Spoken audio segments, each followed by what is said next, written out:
since we have met, but we are back, and I'm glad to know that you're out there, and I hope that we will have a productive and interesting year studying Torah, even if it will be a while before we do it again in person. Virtual Torah is still Torah, and obviously we have missed the beginning of the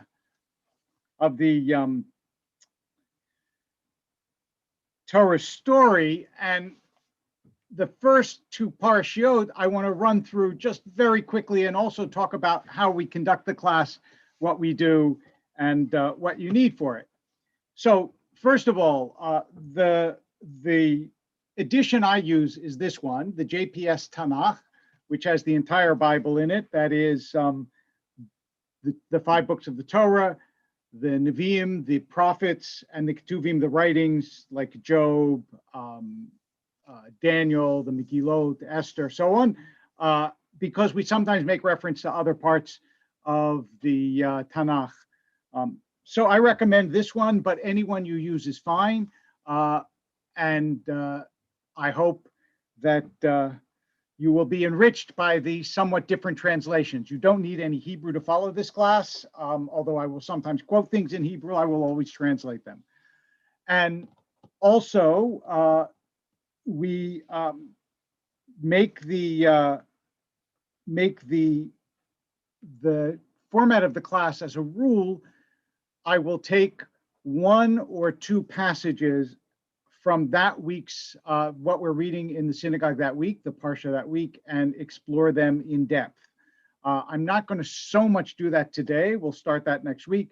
Today, I'm going to do a little bit more survey work and talk a little bit more in general about Abraham and Sarah, in particular about Abraham, but both, in order to prepare us for what is to come. So, reminding you now of the beginning of the Torah story.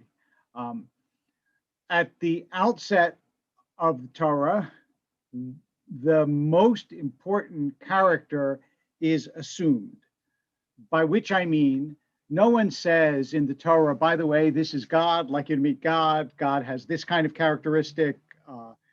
Instead, it's in the beginning, God created the heavens and the earth.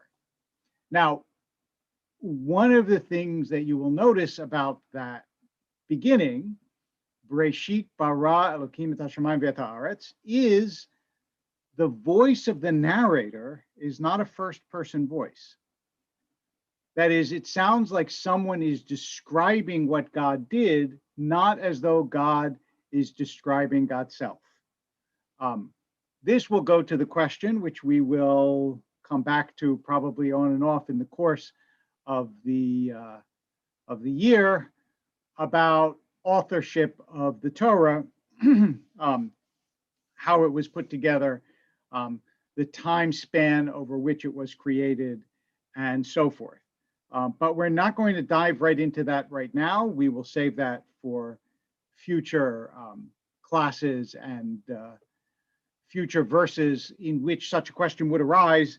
And for the moment, let's just remind ourselves of the story thus far, and with a few editorial comments along the way, since I want to, in the words of Emily Dickinson, tell it slant. Tell the truth, but tell it slant. I don't know if you remember that poem from the great American New England poetess. Anyway, so in the beginning, God creates the world. The world is created in 6 days. The 7th day, remember, God rests, the Shabbat. Now, whether those are intended to be literal days is an interesting question. Again, one we're not going to explore too much at the moment. Those of you who've ever seen the wonderful movie, which I can't recommend strongly enough, Inherit the Wind, with Spencer Tracy, Frederick March, great movie about the Scopes Monkey trial, know that it turns in part on the question of how long a day is in the Bible, improbably enough, and it's a fantastic movie. But since the sun is not created till the 4th day, it is difficult to assume that these are in fact 24-hour days. Nonetheless, the world, trust me, gets created. If you don't believe me, then just look around, because here it is. Once it is created, and human beings created with it, Adam and Eve, in, again, two different stories about how they get created, but they are created. They are given one directive: don't eat from that tree. 5 minutes go by, they eat from the tree, they get kicked out of the garden, and the world as we know it, the unredeemed world, the world of labor and pain and difficulty and death and strife, but also of joy and childbirth and sunrises and sunsets and making things grow and accomplishing things, all of that begins. It is what is called in the trade an etiological tale, that is a tale of origins. So once we have this tale of origins and Adam and Eve are loosed on the world and their children and others who come mysteriously from other places, we have a world. It says something about the initial assumption of Judaism and human nature that when the world is created, human beings are not entirely kind to one another. This combination of accomplishment, that is, there are tool creators and music creators and so on, mentioned in the Bible, but also there is the unkindness of human beings to one another, the immorality, the cruelty, the savagery. These things happen almost simultaneously. And so God decides to destroy the world and begin anew with Noah. This is now moving from the first, we're skipping a lot of stuff, obviously, from the first parsha, which is Parshat Bereshit, to the second parsha. A parsha is a section of Torah that you read in the synagogue. Second parsha, which is the parsha of Noah. The story of Noah, of course, is the story of the flood. God chooses Noah and his family and two of every animal to go upon the ark, and the world is saved and started anew. It doesn't work. That is, even after Noah, the world is not quite up to snuff, because the other major story in the Noah parsha is the Tower of Babel, where for one reason or another, people are building a tower to the sky. The most creditable, that is compassionate reason why they're building that tower, which is given in the Midrash being rabbinic elaborations and explanations of the Torah, is that they're building a pillar to hold up the sky because they're afraid that it will fall in again as it did at the time of Noah. The less creditable is that they're building either a massive idolatrous temple or an attempt to storm the sky as though they could become godlike. Whatever the reason, and no explicit reason is given other than let us make ourselves a name, in which we must say they were successful, since we still remember the generation of the Tower of Babel, although we don't have the individuals' names. But whatever the reason, the Tower of Babel is displeasing to God, who not only ends the tower, but disperses human beings and gives them different languages so that we get a vote, a divine vote for diversity in the world. That is what God wants. Now we come to where we are. And let me just say that if you're watching on Facebook or on YouTube, you can type in a question and it will be relayed to me through the chat that we have here. So along the way, feel free to ask questions. And if I can, I will get to them, try to answer them in the time that we have. All right, now we've come to the story of Abraham and Sarah. And the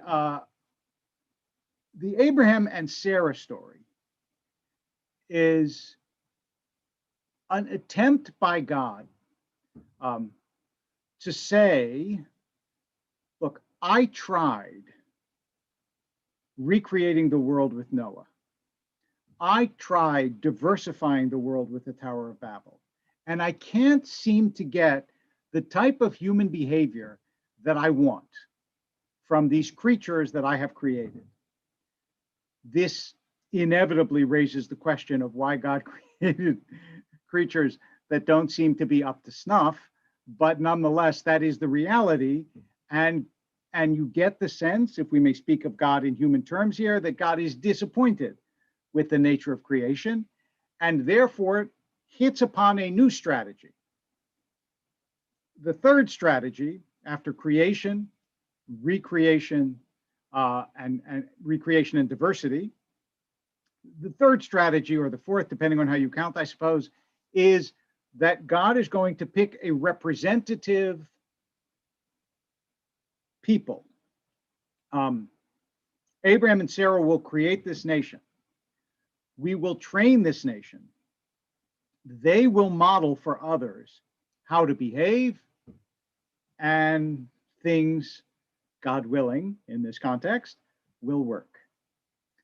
The rest of the Torah is, in a sense, the story of the vicissitudes, the difficulties, the education, the punishment, the reward, the promises of that representative people that is supposed to be God's vanguard in the world to model behavior, and to give the world a different mode of being from the people that have preceded it, because that has resulted, of course, in the destruction first of the world and then of the tower. So God comes to Abraham, and it is significant. We begin, of course, in chapter 12, not of course, but we begin in chapter 12 of Genesis, which is where Lech Lecha, the third parsha of the Torah, Lech Lecha, which means go you. We come to this parsha and this order as peremptorily as we have come to creation, in the sense that God is not described in the creation of the world, nor does God give any prelude to Abraham before suddenly appearing to Abraham and saying, now you go and I will give you instruction and you'll follow me. And it isn't just that God says go. God says, Lech lecha, go, me artzecha, from your land, umi moladcha, from the place that you were born, umi beit avicha, from the house of your father, el haaretz asher areka, to the place that I will show you. Which means that God is specifying that you must leave everything that is familiar to you and that you know for an unfamiliar and unspecified place. What is it that gives Abraham the confidence that this God is real to do it? The Torah does not say. The Midrash fills in lots and lots and lots of reasons. There's the story about Abraham, that Abraham's father was an idol maker, and Abraham destroyed his father's idols and said they got into a fight. And when his father said they can't get into a fight, they're wood and stone, he said, well, then why do you worship them? There's a story that Abraham had seen the sun and worshiped the sun, saw the moon, worshiped the moon, and realized they couldn't both be God, and realized there was something bigger than the sun and the moon. In other words, there are various backstories that the rabbis tell about how Abraham came to the belief in one God, but the Torah itself, the text, the Bible, does not say, which is significant. There are lots of ways to read this, but one of the many ways to read it is that some of the most significant decisions of our lives are actually not elaborated decisions. They're decisions we sort of mysteriously come to, and then we find the reasons why it is that we believe what we believe. There was, I think it was F.H. Bradley, there was a philosopher, a metaphysician, who said philosophy is the art of finding reasons for that which you believe on instinct. And I don't think that's only true of philosophy. I think that's true of a lot of things. we're about to have, this may surprise you, we're about to have an election in this country.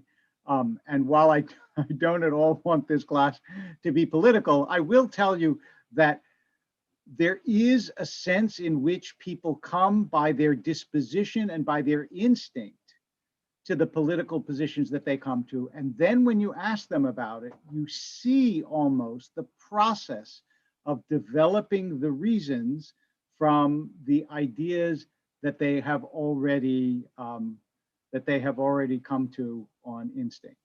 And so I don't think that it's doing a disservice to Abraham to say that when God comes to Abraham, Abraham just knows. One of those deep, unshakable acts of faith that will characterize Abraham, first of all, in his life, but also, I think, characterize all of us in a certain way when we say, sometimes about falling in love, sometimes about choosing a career, sometimes about moving, sometimes whatever it is, I just knew this was right. That doesn't, by the way, mean we're always right when we know it's right, but that is another question.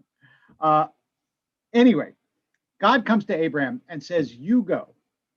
One of the hidden and subtle beauties of this text is that God says to Abraham, you go individually, and yet what happens is that lech lecha is singular in the Hebrew. You individually go. We don't have that distinction in English. You can mean you one or you many, right? But in Hebrew, there is a difference. And yet, though God speaks individually to Abraham, he goes with Sarah, with others too, but with Sarah. So a nice way to think about that is that he thinks of Sarah as part of himself. They go off and they travel along what is called the Fertile Crescent. If your Bible is equipped with maps, you can trace the Fertile Crescent. If I were a more prepared rabbi, I would be able to share my screen and show you the Fertile Crescent, but I'm not and I can't. Maybe for next time, although I wouldn't count on it. If I remember, I can show you the Fertile Crescent, which is basically Abraham travels along what was Babylonia, is mostly modern day Iraq. And the reason it is called the Fertile Crescent is because along there, there's enough agricultural fertility that you're not going to starve along the way. You'll be able to eat. Things grow. There's water. There are rivers, and so goes from the Fertile Crescent and ends up, of course, in Israel. Now, when Abraham comes to Israel and God says, "I will assign this to your offspring," what is significant and what I want to spend a reasonable amount of time on this morning is that almost immediately there's a famine. So God brings Abraham to this new land, and then the land proves to be an unprofitable one. God says, I will give this to your offspring, and then it's all of a sudden in verse 10, God has not even allowed 10 verses for Abraham to enjoy the new land. After a long, long journey, there's a famine.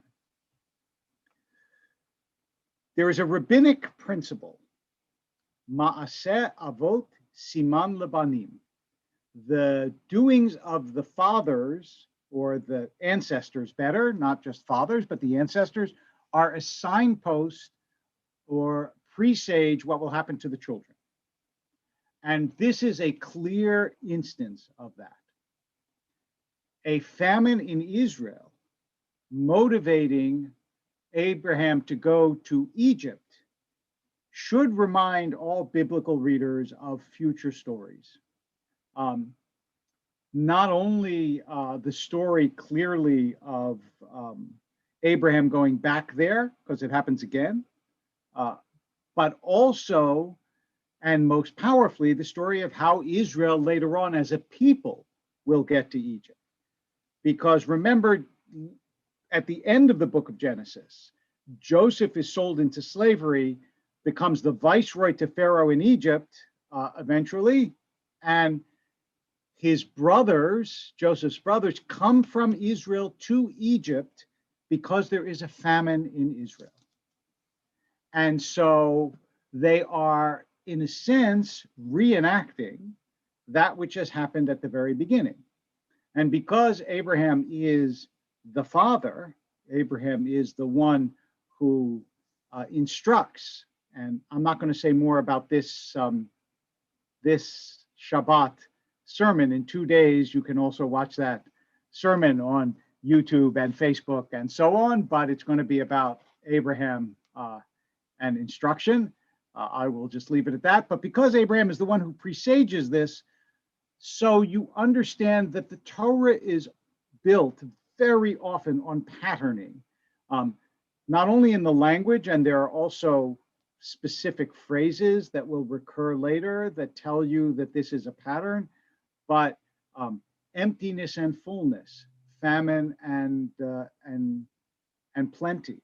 All of those patterns will recur and will determine in part the history of the Jewish people, and the relationship, especially in the Bible, with the land of Egypt and with other neighbors in what we now call the Middle East. Although, of course, at that time, nobody lived in what was then Canaan, which was the name of Israel before Israel.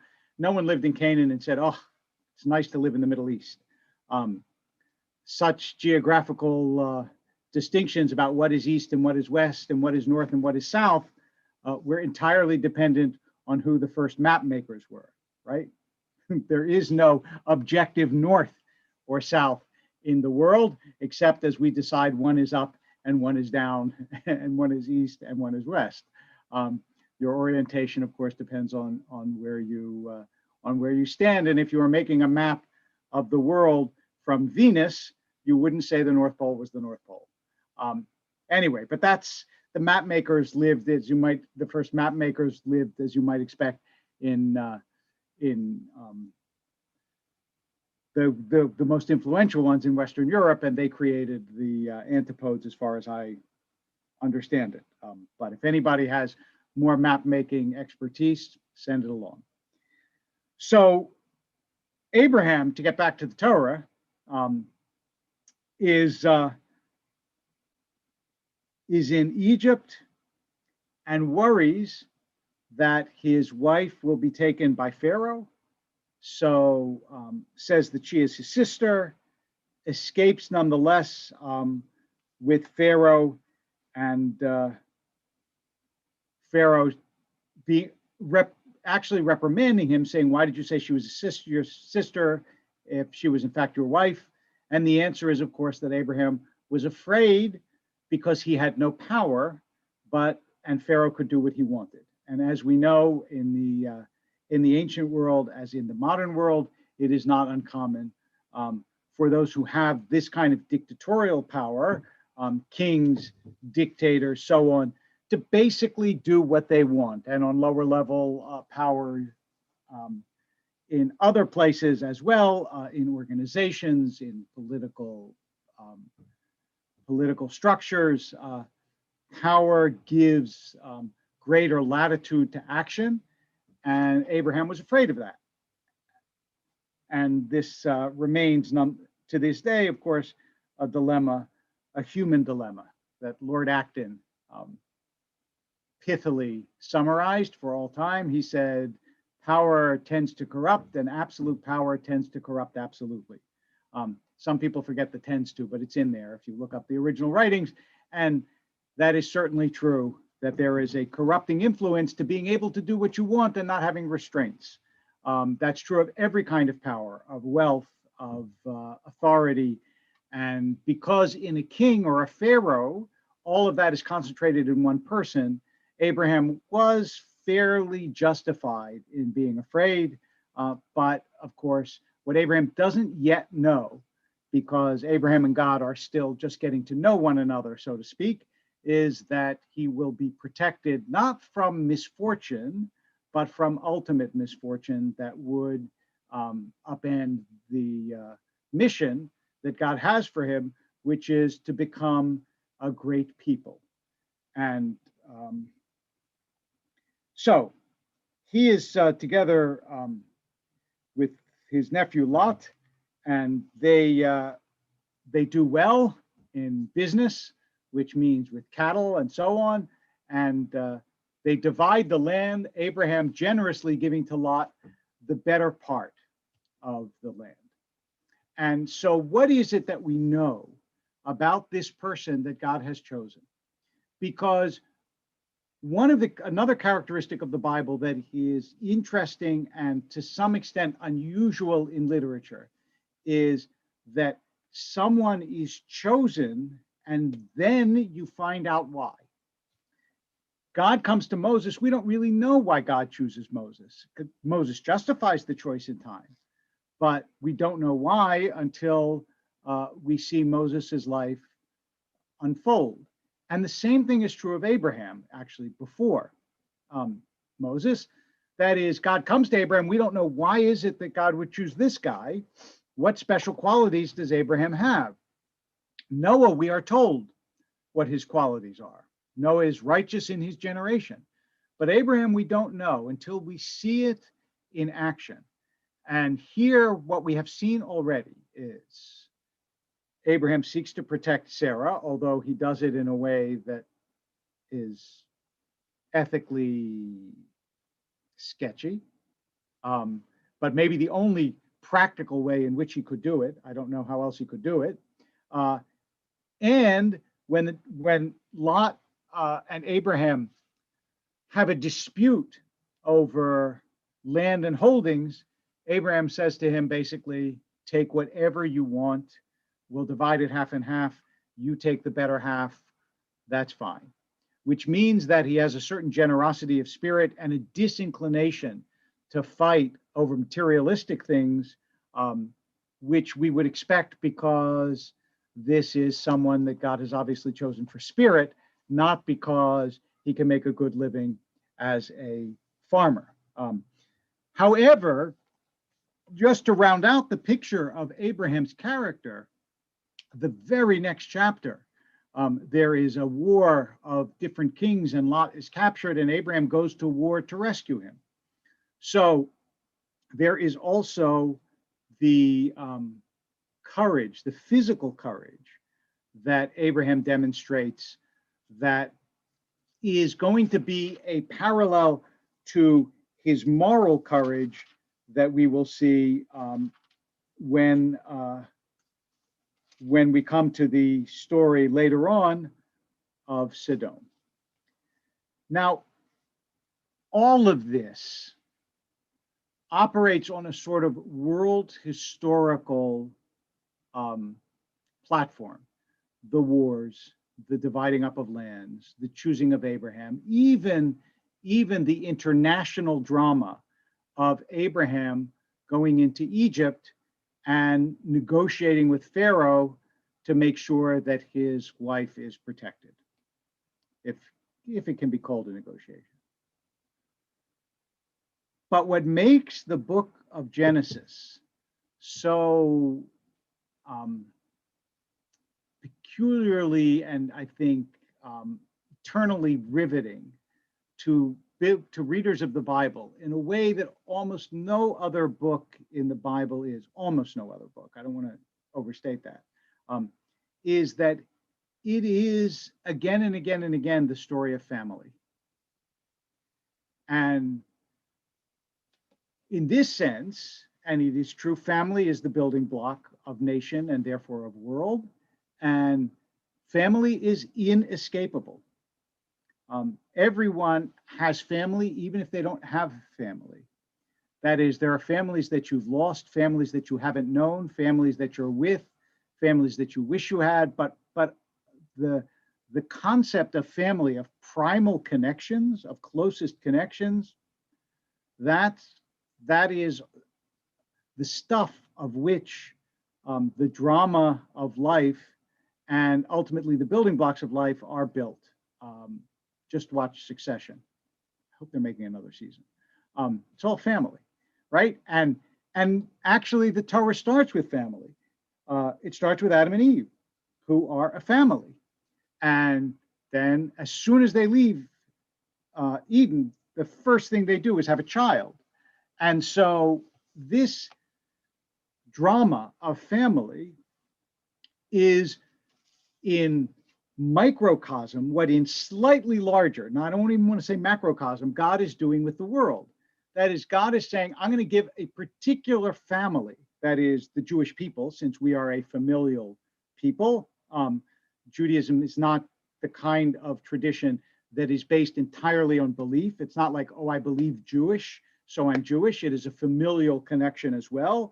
There are all sorts of ways that you come into families, like you can convert to Judaism. But there are also intrinsic connections in families. You can be born into a family, you can be born into Judaism. God says, I'm going to take this familial, religious, familial connection and have it hopefully spread out in the world. Similarly, when we read about Abraham, we read about family. And in particular, we read about his and Sarah's inability to conceive a child, which is a constant theme. Fertility, inability to conceive, conception, a constant theme in the Torah. And that is because it is a constant theme, not only in modern life, but especially in the ancient world, where there were no tools effectively to help that other than, and I have mentioned this in previous years and previous classes, other than prayers and fertility rites. And if you dig up, which people do, in ancient Israel, as in almost any ancient civilization, the most common idols that you will find, and if it surprises you that you'll find idols in ancient Israel, then you don't read the Bible enough, because the prophets were always yelling at the Israelites about being idolaters. Remember? They weren't yelling at them because they weren't idolaters. They were yelling at them because they didn't want them to be idolaters anymore. So there were idols in ancient Israel, and a lot of them. The most common were fertility goddesses. And so Abraham and Sarah are supposed to have this legacy. Abraham has come to this new realization about the nature of the world and the nature of the spiritual world and monotheism and God, and wants to pass it on and has no one to pass it on to. So Sarah says, have a kid with my handmaiden, Hagar. And of course, that child ends up being Ishmael, who then, in not one of the most proud moments of the biblical forefathers and mothers, Sarah gets jealous of Hagar and wants her kicked out of the house. She does get kicked out of the house and then is saved by an angel. And the angel speaks to Hagar, which is the first direct communication, by the way, between a divine and human to a woman. God does not speak to Eve directly in the Garden of Eden, which is significant and important because presumably Hagar is of low status. She's a maidservant, and yet is the recipient of a divine communication, which reinforces the message that all human beings are in the image of God, and that God can end up speaking to anyone whom God chooses, not only someone who is a special designated prince of faith.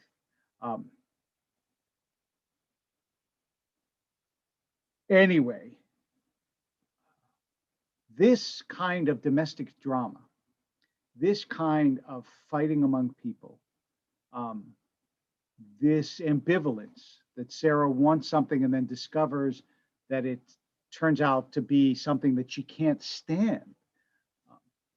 This is in some ways the most important lesson about the biblical characters and the way the Torah depicts them that we can take away, which is that unlike other traditions or scriptures, the Hebrew Bible has no perfect people. they are all deeply flawed, not just little, they don't put the cap back on the toothpaste flaw, um, deeply flawed. And that lesson is generalizable to the human race. What it is saying is there are no human beings who don't have deep character flaws. There's no such thing. We are all cracked and broken. And God chooses human beings who have those flaws.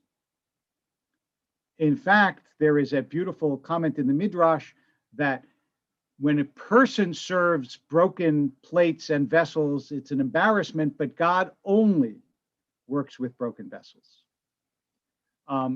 And this notion that Abraham and Sarah and everyone that follows them is going to be deeply flawed, and the families are going to be dysfunctional in the extreme.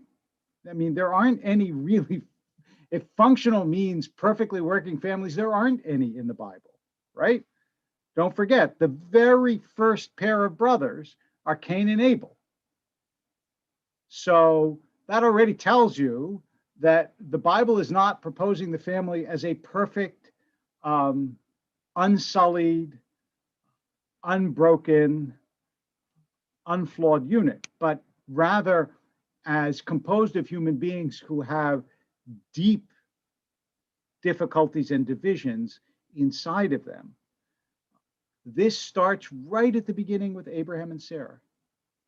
You can say it starts with Abraham trying to pass Sarah off as his sister instead of his wife, although that might be defensible, but still, it's not pretty. And certainly it continues with the episode of Abraham and Hagar and Ishmael. It is also significant that in the course of this episode, God says to Abraham, everything that Sarah tells you, you should do. So that there is in this story a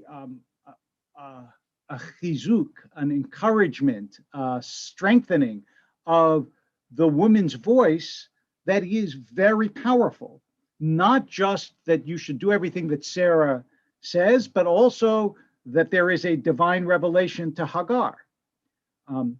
And sometimes we need to pay attention to the ways in which the Bible militates against its own tendencies.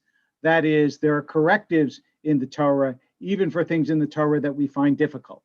So for those of you who find difficult how much this is a public world run by men, which is certainly true in the ancient world and continues, although in much attenuated form today, it's also true that there are undercurrents that that make that story less of a dominant story and teach us to pay attention to the opposite, to the way in which the woman's voice actually drives this narrative and makes it successful as a moving forward of the mission that God gives to Abraham.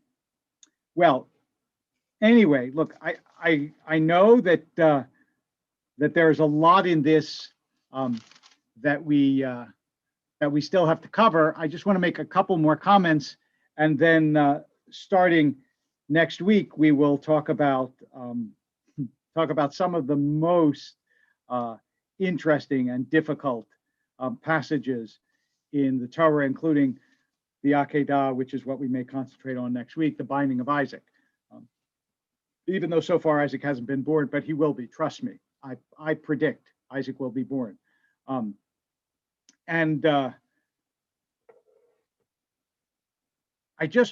want to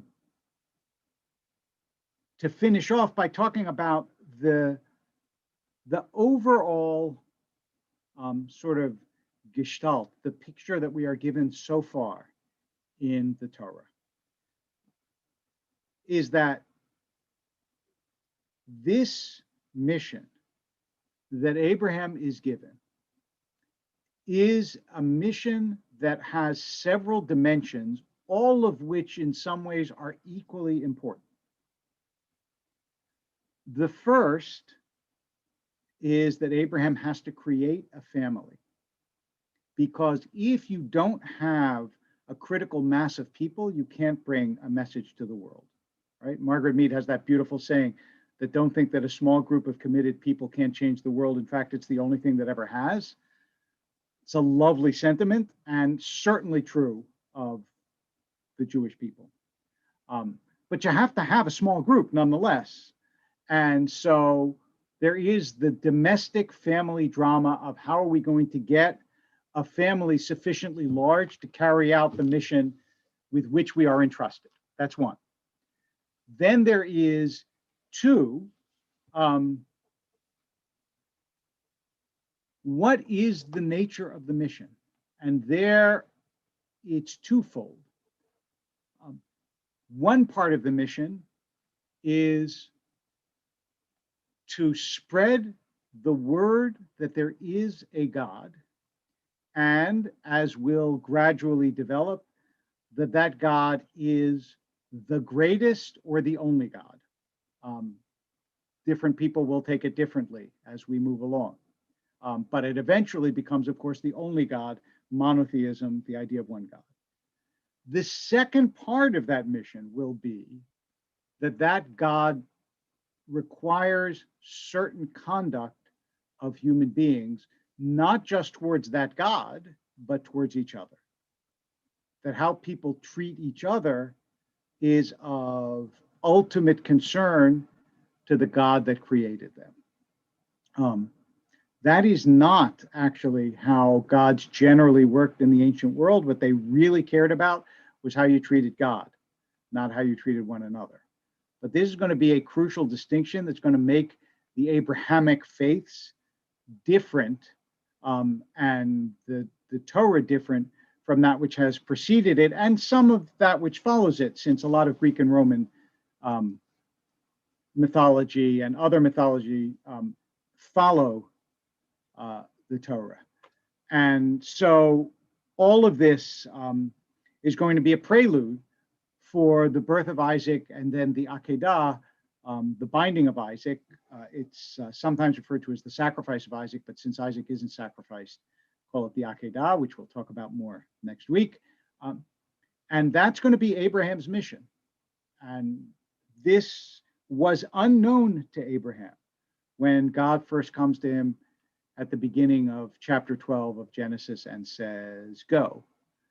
And in that sense, Abraham lives as many of us do, which is that we don't start out with a mission, but the mission unfolds itself and makes itself apparent over time.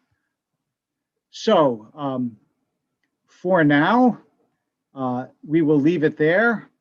And I hope that you will join us next week for the Akedah and the binding of Isaac, one of the deepest and most interesting stories in all of world literature, and we will explore it in depth. Did Abraham act rightly in carrying his son up and bringing his son up the mountain to as a burnt offering? What did Abraham think? What did Isaac think? And what was God thinking? Have a healthy and safe week.